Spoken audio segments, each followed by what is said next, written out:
I ain't no cop. I ain't no lawyer. I watch Law and Order. You know what I'm saying? And the way this is going, it looks like a certain type of thing is going down. Chaotic.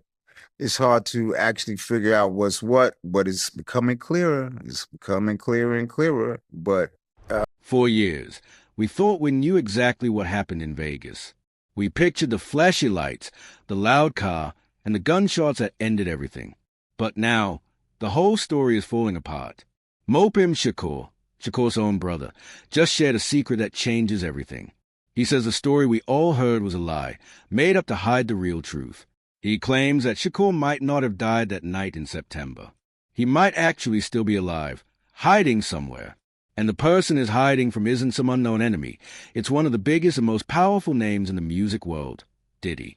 The boy Puffy called me, though. Puffy called me back in the day. He called me. He was like, I just want you to know I ain't have nothing to do with your brother's, This is a big deal because it's not just some person online guessing. This is coming from family. This is his own brother. Mopim went on TV and looked right into the camera. He was calm and serious, just like his brother used to be. The interviewer asked him about Diddy, who has always said he had nothing to do with it. Mopim was very clear. He said he has always had his doubts. He even told Diddy something scary a long time ago, that the truth would eventually come out. Now, all these years later, it seems like he was right. If Shakur's own brother doesn't believe Diddy is innocent, how can we believe the old story? We know for a fact that Diddy called Mopim back in 2008. He was worried about the rumors and asked to meet. Think about that. Diddy, a huge music star, was nervous enough to call the family himself. Mopim listened as Diddy and his friends all swore he wasn't involved. But Mopim didn't back down. He told them, the truth always comes out. Now, 27 years later, Mopim says it seems more and more like Diddy wasn't telling the whole truth that day. If his story was so perfect, why does it now seem like it's falling apart? Why do people who were actually there keep saying the same thing? I mean, that's Puffy's homie. You know what I mean? They have a relationship. They're friendly. They know each other. This is where the story gets even darker. Mopim's doubts aren't new. They are connected to old rumors that started back in 1996. People who were part of the music scene in Los Angeles back then talk about Diddy having a special group. This group was said to clean up problems after bad things happened. People who might have been able to tell the police what they saw suddenly stopped talking. Investigations into crimes would just stop. Important papers would vanish. This makes you wonder, is this why the investigation into Shakur's case seemed to have so much bad luck? Is it why, after almost 30 years, only one man has been arrested? So many other names were connected to the case, but they were never charged. You have to ask, was someone powerful making sure the real truth was never found? Even some police officers have talked about this. In a secret recording from a police interview, Diddy's name was brought up over 40 times in connection to what happened to Shakur. 40 times. The man who is now on trial, Keith D., said that Diddy offered millions of dollars to anyone who would hurt Shakur and Suge Knight. He said that Diddy told him, I'll give anything for that dude's head. If this was all just empty boasting, why do so many different people tell the exact same story? And why, decades later, do the police still have that recording saved as important evidence? I think that they don't want, if they was in any of those freak-off tapes, if they played a part in any of those Diddy sessions, they don't want it to get out to the general public to make up their... At the same time, Diddy's whole world is falling apart. He has been arrested for serious crimes and is facing trial. His name is now connected to some very dark things. When police raided his huge homes, they got to see his private life. Reportedly, they found files with the word Cuba on them. That one word brings back the biggest rumor of all, that Shakur faked his own death and escaped to Cuba, where his aunt has lived for years. For a long time, fans have shared stories about seeing someone who looked just like Shakur walking the streets of Havana. So, were those files proof that Diddy helped hide the real story? Was he not only involved in what happened that night, but also in creating the myth that Shakur disappeared? We can't forget about Michael Nice, Shakur's old bodyguard. He once swore that he helped sneak Shakur out of the country. He even said that the leader of Cuba allowed Shakur to live there. Nice claimed that at the hospital, they switched the bodies, and Shakur got on a private jet to Barbados, then on to Cuba. People thought this story was crazy at the time. But then, right when he promised to show proof, Michael Nice suddenly disappeared. So when the police find files about Cuba and Diddy's home years later, it makes you wonder, was Michael Nice telling the truth the whole time? And if he was, why would Diddy have papers that connect him to this secret? I always said, Keisha, I'm not going to live, past a certain time, or, I know I'm going to get shot up. He knew that. That was, the one thing that he did know. So many questions about that night have never been answered. Why didn't anyone see the shooter on such a busy night in Vegas? Why was Shakur's height and weight written wrong on his official report? Why did the person who handled his body retire right after finishing the job? And why did Suge Knight, who was in the car with him, later suggest that Shakur was still alive? He once told a news outlet, "Why do you think no one's been arrested? Because Shakur isn't gone." Any one of these things by itself is just a little strange. But when you put them all together, it starts to look like a map that leads to a lie. Now, with Mopim speaking out, we have to ask, is the whole story about to come out? Mopim is being careful. He says this is still happening and we don't know everything yet. But even his caution says a lot. If he was sure Diddy had nothing to do with it, he would just say that. Instead, he talked about his doubts and his suspicions. He says, once more, we're going to see. After carrying the pain of his brother's loss for almost 30 years, he doesn't say things he doesn't mean. He is saying what a lot of us are now thinking. It seems like the time for lies is finally over, and the truth has claws, and those claws might finally be reaching for Diddy. That's part of the indictment. That's someone like a blackmail. He was blackmailing people to be in the freak-offs. So that's federal. That could be that's a federal charge. He can't blackmail people to say, yo, listen here, you did it once and you're going to do it again. That ain't going to make it with the government or nobody. Right now, in Diddy's current court case, things are getting strange. The prosecutors are having a hard time because important witnesses are disappearing. One woman, who is a key part of the case, has completely vanished. Even her own lawyer can't find her. If this is happening now, in a modern trial, what might have happened back in 1996? The danger was much higher then. Is this the same old pattern happening again? Are the same methods that shut people up about the Vegas shooting still being used today? This is why the theory about Cuba won't go away. Every time new proof appears or someone new talks, the idea of Havana comes back.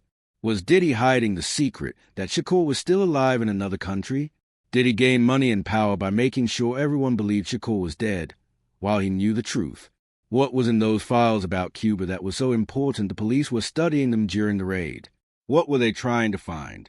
Now, I ain't trying to say that's some kind of conspiracy, and maybe some other shit was going on, or this, that, and the third. But brother, he had that conversation with Kay Slade 2 weeks before he was murdered. Behind all the shiny awards and hit records, Bad Boy Records is starting to look less like a music company and more like a secret criminal group hiding in plain sight. The stories coming out now are much darker than any rap rivalry.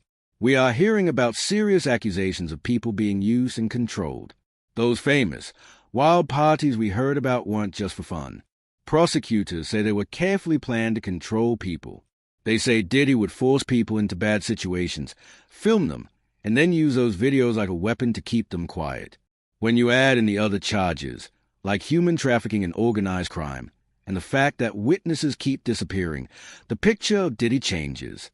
He starts to look less like a successful music boss and more like a dangerous leader of a secret group. Think about it. Bad Boy wasn't just making hit songs. It was like a powerful machine where people were too afraid to be disloyal. People who used to work with him say that you couldn't say no to Diddy. A simple favor could turn into a scary debt. If this same powerful machine was working back in 1996, it's not hard to imagine how the investigation into Shakur's shooting could have been controlled.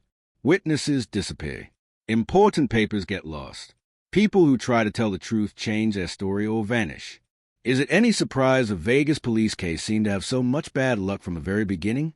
Now, with federal police searching through every part of his life and business, it feels like all the hidden secrets of Bad Boy Records are finally shaking loose and coming out into the open.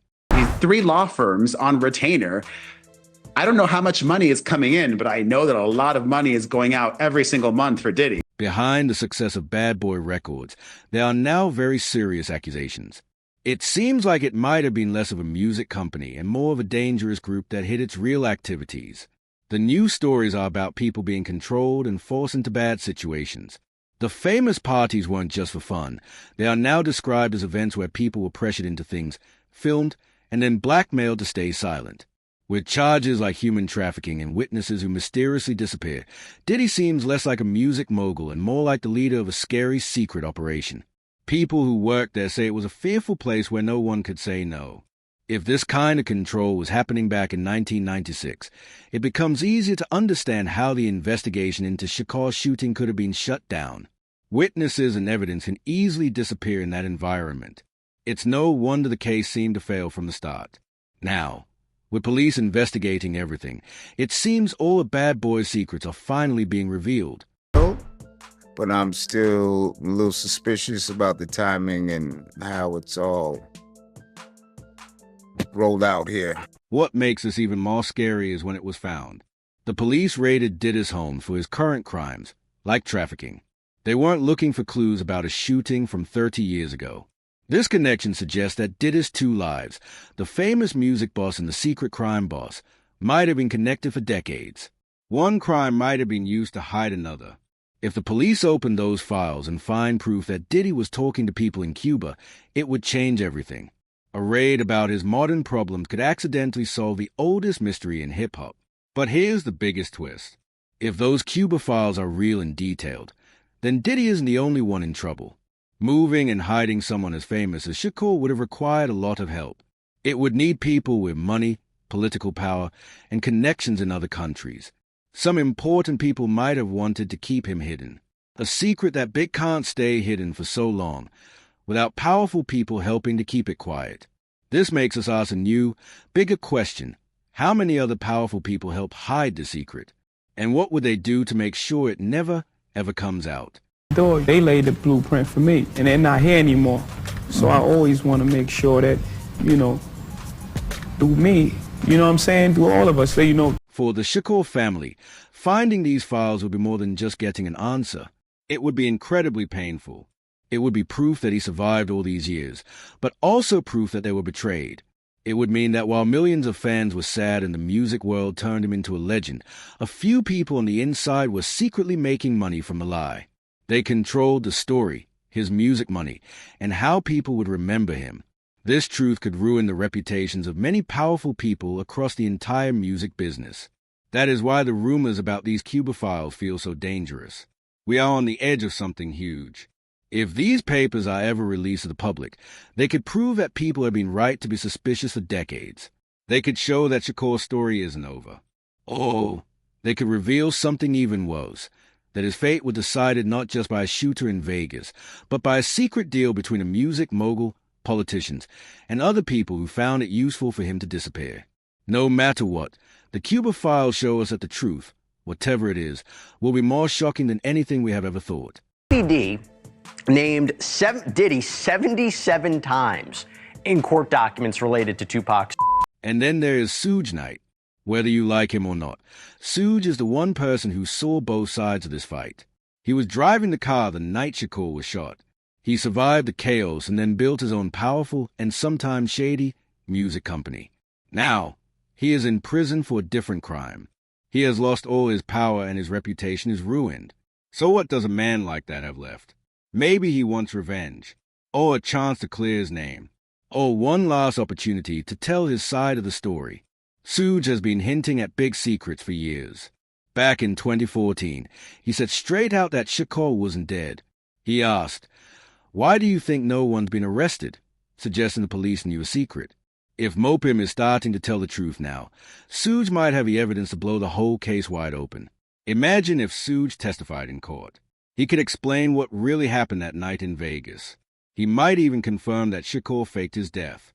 He would have every reason to blame Diddy, making his old rival look like the mastermind behind a lie that lasted decades. Is it possible he has proof? Hidden recordings? Or information we can only guess about? It's very possible. And if he does, the result would be huge. Suge has nothing left to lose, except for the chance to be remembered as a man who finally told the world the truth. All of this leads to one scary idea. What if it's all true? If the government can prove that Diddy wasn't just throwing wild parties, but was actually running a major criminal operation, then every part of his past will be looked at again. The stories about him offering money to hurt someone, the secret files about Cuba, the quiet rumors about what happened to Shakur, all of it could be brought into a courtroom as evidence. And if investigators find even one small piece of proof that connects Diddy's business to what happened to Shakur, then the entire history of hip-hop would have to be rewritten right before our eyes. The world wouldn't just be watching a famous music star get in trouble. We would be watching one of the most powerful people in music get exposed as a man who might have tried to destroy its biggest star. Imagine the headline saying that the story of Shakur's death was a lie, that he actually escaped to Cuba because he was in danger from the same man who is now facing life in prison. The shock would not just disturb the music industry, it would destroy our trust in everything we thought we knew about the most famous era of rap music. Every TV interview, every time Diddy said he was innocent, every award show he appeared in, people would watch them all again, wondering what was really going on. And one simple, chilling question would stay with everyone. How far was he willing to go to keep the truth a secret? So here we are, waiting for the truth to finally come out. If Mopim's word started it all, if Suge Knight has approved to blow the case open, and if the police keep following every clue, we might finally see the whole story fall into place. If it turns out Shakur is alive, and if Diddy was the one who helped hide that secret, it would destroy the last bit of respect for some of the most powerful people in music history. So what do you think? Do you believe Shakur died that night in Vegas? Or do you think he has been hiding in another country all this time, while Diddy built a fortune on the lie that he was gone? Share your thoughts in the comments, because this mystery seems to be finally coming to an end. Until next time, pay attention, stay curious, and never forget, the truth always finds a way to come out, no matter how hard someone tries to hide it.